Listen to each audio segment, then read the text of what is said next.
Welcome you all for the next lecture of auditing. In last lecture we had discussed about provisions relating to companies audit under Companies Act 2013. We had discussed 4 points in that particular lecture. Today we will continue that particular points. Okay, so I'll repeat that particular fourth point. Conditions for appointment of subsequent auditor in case of listed companies or companies of such class 139 in subsection 2. Okay, section 139 subsection 2 मध्ये सांगितलेलं आहे company ॲक्टच्या की auditor जो listed कंपनीचा auditor आहे त्याला appoint करायचे असतील तर काय नियम आहेत, काय प्रोव्हिजन्स आहेत. If an individual is appointed as an auditor for one term that is for 5 consecutive years, then that individual will not be eligible for reappointment for next 5 years from the expiry of this term of auditor company. बघा, एखाद्या इंडिव्हिज्युअलला तुम्ही जर ऑडिटला appoint केले, listed कंपनीच्या बाबतीत discuss करतोय आपण. Listed कंपनीसाठी एखाद्या ऑडिटरला तुम्ही अपॉइंट केलेला आहे, त्या ऑडिटरचा जो कालावधी आहे, जो कारकीर्द आहे तो 5 वर्षाचा असेल. 5 वर्षे संपल्यानंतर त्या ऑडिटरला तुम्ही परत अपॉइंट करू शकत नाहीत पुढच्या 5 वर्षासाठी. ठीक आहे, हा पहिला नियम आहे. दुसरा, whereas if an audit firm is appointed as an auditor for 2 terms that is for 10 consecutive years, then that audit firm will not be eligible for appointment for next 5 years. Okay, बघा इंडिव्हिज्युअलच्या बाबतीत जसं बघितलं आपण की एखाद्या ऑडिटरला सलग 5 वर्षासाठी appoint केलेलं आहे, तर पुढच्या सलग 5 वर्षासाठी परत त्याला अपॉइंट करू शकत नाहीत. त्याला परत 5 वर्षाचा ब्रेक देऊन नंतर परत अपॉइंट करता येईल. पण यावर्षी 5 वर्ष झालेत, लगेच पुढच्या 5 वर्षाचा रिअपॉइंटमेंट त्याला देऊ शकत नाहीत इंडिव्हिज्युअल असेल तर. पण फर्म असेल तर त्याला सलग 2 टर्म म्हणजे 5-5 वर्षाचे 2 टर्म सलग अपॉइंट करू शकतो आपण एखाद्या फर्मला ऑडिटर म्हणून, एखाद्या फर्मला म्हणतोय. आणि त्याच्यानंतर त्याला कंटिन्यू करता येत नाही, त्याला ब्रेक द्यावा लागेल. ओके, नोट काय म्हणलेलं बघा, audit firm having common partner to old audit firm of company will not eligible for appointment. आता एखादा पार्टनर आहे जो कॉमन आहे, इकडेही आहे, मागच्याही ऑडिट फर्ममध्ये होता आणि याही ऑडिट फर्ममध्ये आहे, तर त्या फर्मला तुम्हाला ऑडिटला अपॉइंट करता येणार नाही, कारण की पार्टनर्स कॉमन झाले. ऑडिटर तर तिथलेच पार्टनर असतील ना, म्हणून त्यांना कॉमन पार्टनर असतील तर त्या दुसऱ्या फर्मला अपॉइंट करता येणार नाही. Any existing listed company is required to comply with the above mention provision within 3 years from the commencement of this act. Okay, तर एखादी कंपनी ऑलरेडी एस्टॅब्लिश असेल लिस्टेड कंपनी, तर हा ॲक्ट आल्यापासून 3 वर्षाच्या आत तिला हे सगळे नियम फॉलो करावे लागतील. 5वा पॉईंट बघूयात काय आहे. तर 5वा आहे appointment of subsequent auditor in case of government company और company owned control by central government, state government और सेंट्रल अँड स्टेट गव्हर्नमेंट. ठीक आहे, तर आता आपण गव्हर्नमेंट कंपनीच्या ऑडिटरच्या बाबतीत डिस्कशन करतोय. काय, appointment of auditor shall be made by CAG. ठीक आहे, कॅग म्हणजे कोण, controller and auditor general of India. ही एक विशिष्ट बॉडी आहे जी गव्हर्नमेंट कंपनीचेच ऑडिट करते फक्त. कॅग ही एक विशिष्ट बॉडी आहे जी फक्त गव्हर्नमेंटच्या कंपन्याचं ऑडिट करण्यासाठी उभारलेली आहे. आणि काय म्हणते बघा, appointment of auditor shall be made by CAG within 180 days from the commencement of the financial year. Financial year सुरू झाल्या 180 दिवसाच्या आत कॅग काय करेल, ही जी बॉडी आहे controller and auditor general of India, he body काय करेल, ऑडिटरची अपॉइंटमेंट करेल प्रत्येक फायनान्शियल इयरच्या सुरू झाल्याच्या 180 दिवसाच्या आत. Okay, the auditor shall hold office for till the conclusion of AGM. ठीक आहे, तर ॲन्युअल जनरल मीटिंग, AGM म्हणजे ॲन्युअल जनरल मीटिंगच्या अगोदर ऑडिटर काय करेल, तो ऑफिस होल्ड करेल, म्हणजे तो ऑफिसला जॉईन होईल अपॉइंटमेंट केल्यापासून. 6वा आहे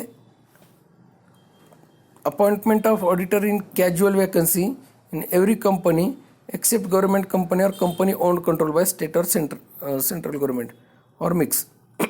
बघा, एखादा ऑडिटर आहे कॅज्युअल वॅकन्सी, ठीक आहे, जनरली जशी रेग्युलर जॉब असते कंपनीमध्ये इंटरनल ऑडिट करण्यासाठी ऑडिटर लागत असतात, ठीक आहे. एखादा ऑडिटर तुम्हाला अपॉइंटमेंट करायचं आहे कॅज्युअली, ठीक आहे, इंटरनल ऑडिट करण्यासाठी कंपनीचा, ठीक आहे.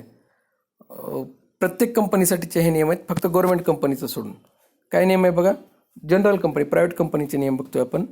If casual vacancies are rising by registration then vacancy shall be filled by the company in its meeting within 3 months from the date of recommendation of the board, ठीक आहे.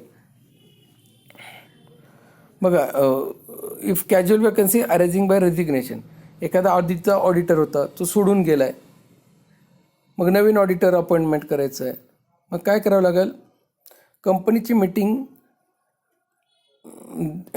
The vacancy shall be filled by the company in its meeting within 3 months from the date of recommendation of the board. मग board of डायरेक्टरनी recommend करतात की yes आपल्याला ऑडिटरची गरज आहे, अगोदरचा ऑडिटर सोडून गेलेला आहे, तर 3 महिन्याच्या आत बोर्ड ऑफ डायरेक्टर्सनी रेकमेंडेशन दिल्याच्या 3 महिन्याच्या आत ती वॅकन्सी भरणं गरजेचं आहे, बरोबर आहे. नंतर काय म्हणलं का, when casual vacancies arising by other than resignation then vacancy shall be filled by board within 30 days.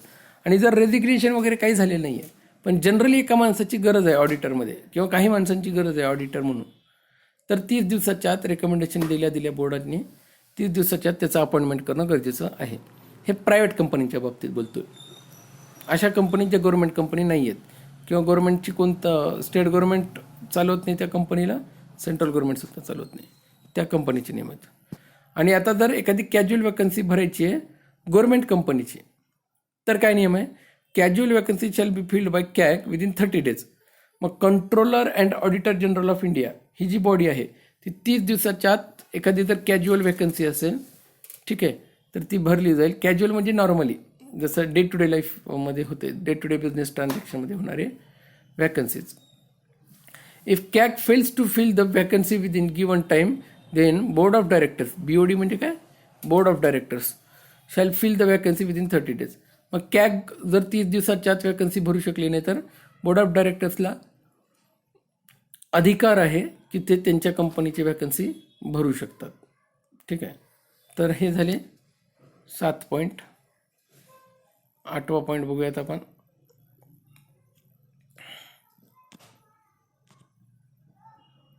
Rotation of auditors. Okay, member can rotate auditing partners and his team for any interval.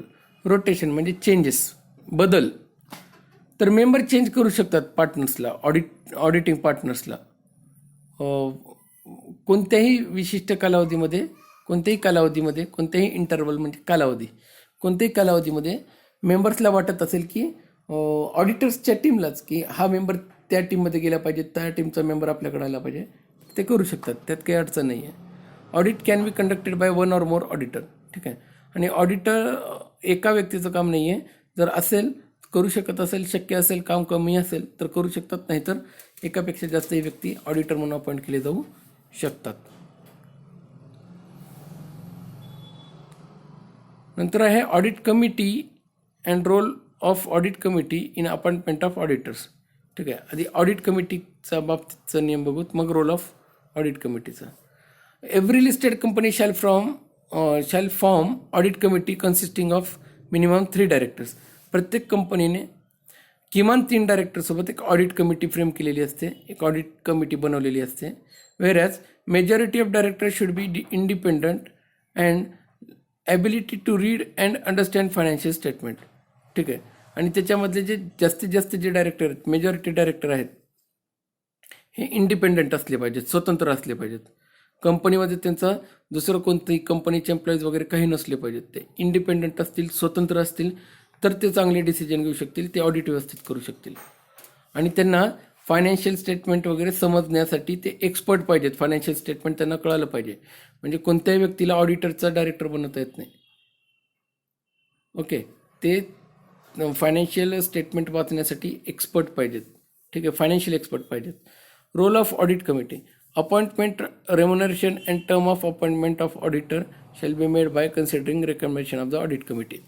मग auditor appoint करायचं आहे, त्यांना किती salary द्यायची, त्यांचं काय remuneration असेल ठीक आहे, ते किती कालावधीसाठी अपॉइंट करायचे हे ऑडिट कमिटीचं काम आहे.